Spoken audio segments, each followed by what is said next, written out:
તો રાષ્ટ્રીય તમાકુ નિયંત્રણ કાર્યક્રમ અંતર્ગત બનાસકાંઠામાં તમાકુ વિરોધી કાયદો એટલે કે cigarette and other tobacco products એક્ટનું સઘન અમલીકરણ થાય તે હેતુથી જિલ્લા કક્ષાએ મળેલ સૂચનાથી તાલુકા હેલ્થ ઓફિસર અને મેડિકલ ઓફિસરના માર્ગદર્શન હેઠળ કુવાડા પ્રાથમિક આરોગ્ય કેન્દ્ર દ્વારા સરપ્રાઇઝ ચેકિંગની કામગીરી હાથ ધરવામાં આવી।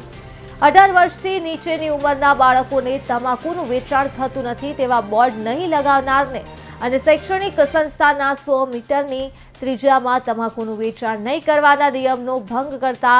17 દુકાનદારો સામે દંડનીય કાર્યવાહી કરી હતી, જેમાં 17 વર્ષની નીચેની ઉંમરની વ્યક્તિને તમાકુ બનાવટનું વેચાણ કરનાર પર પ્રતિબંધ મુજબ 17 કેસ કરી 1700 રૂપિયાનો દંડ વસૂલ કરવામાં આવ્યો હતો, જેમાં આરોગ્ય વિભાગની ટીમ પણ ઉપસ્થિત રહી હતી।